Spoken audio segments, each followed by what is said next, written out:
Hai, selamat datang di Mom with the Start. Mom with the Start. Hai, selamat datang di Mom with the Stars. If you new here, hi, welcome to my little universe, di mana aku sharing a little bit of my life as a stay-at-home mother and also doing a remote job dan punya bisnis kecil-kecilan wedding list kayak gini. So, jadi aku punya satu series kecil-kecilan yang aku buat di mana I'm talking about me as a parent and as a stay-at-home mother who talking about money. So, kali ini kita ada di part yang kelima di mana aku mau sharing a little bit of based on our truly our own experience, the things that we don't buy often. It's a family of 3 who lives in Jakarta, toddler edition. So without further ado, let's get started. Dalam hal ini tuh aku punya anak cewek kan. So I truly tried to hold myself dari perjalanan kita yang mau hampir 5 tahun ini. I think it works. So yang pertama adalah clothes. Siapa sih yang nggak mau kasih anak yang terbaik gitu kan, apalagi anak aku ini anak pertama kita, anak satu-satunya kita, dan perempuan as a mom of a daughter, kalau lihat yang lucu-lucu imut-imut siapa sih yang nggak tergoda gitu kan. Kali ini tuh aku memang hold myself, jaga-jaga untuk nggak terlalu kayak FOMO atau nggak terlalu kayak aku harus beli ini deh, lucu banget ya, ini kayaknya bagus deh kalau dipakai nanti.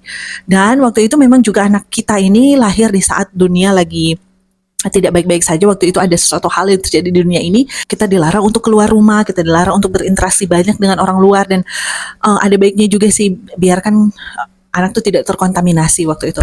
Dan itu sangat membantu kita untuk tidak membeli baju yang banyak-banyak, membeli baju yang dia butuhkan aja, yang sesuai dengan cuaca, karena kita tinggal di daerah pegunungan yaitu Tomohon, kotaku tercinta. Jadi ya begitu, dan aku memang belajar langsung dari kakak aku yang punya 3 anak, yang sudah punya 3 anak itu jauh sebelum aku menikah. Aku belajar banyak dari apa yang terjadi, dan juga sepupu-sepupu aku yang sudah menikah atau teman-teman aku yang sudah menikah.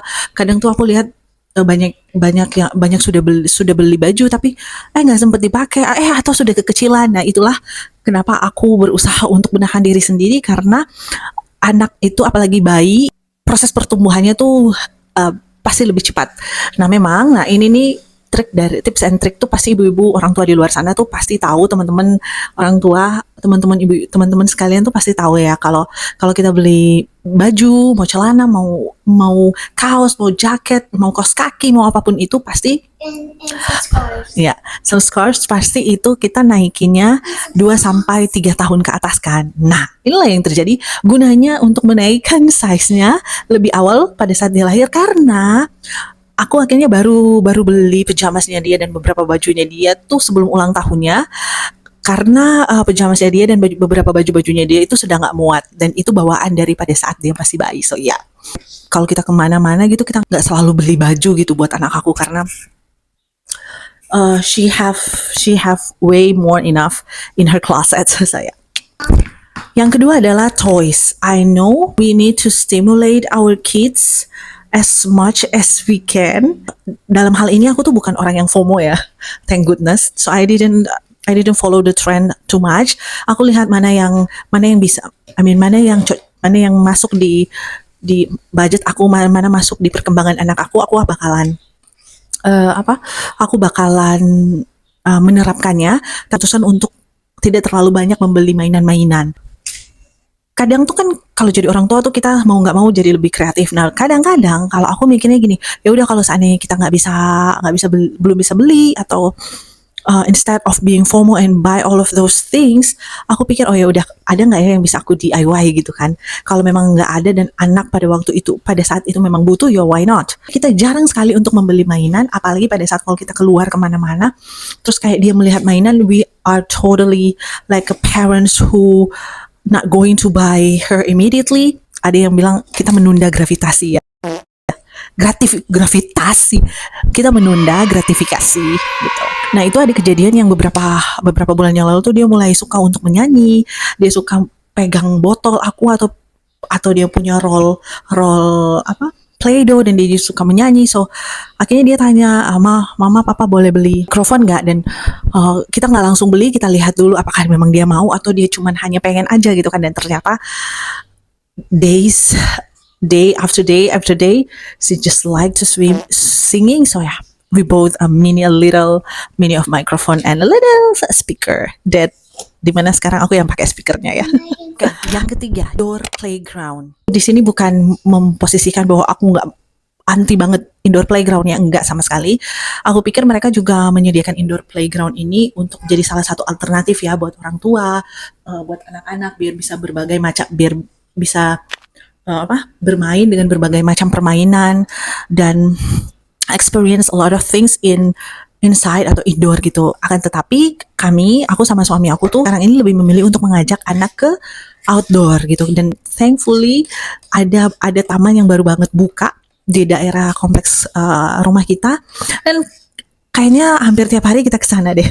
And it's free. Nah, kalau seandainya ya mau have a little bit of something to cooling down, atau ya she can have ice cream or gelato at the same time. So mama and papa can get a coffee and she can get a ice cream or gelato. But ini nggak tiap hari ya, kalau nggak ya boncos juga sih.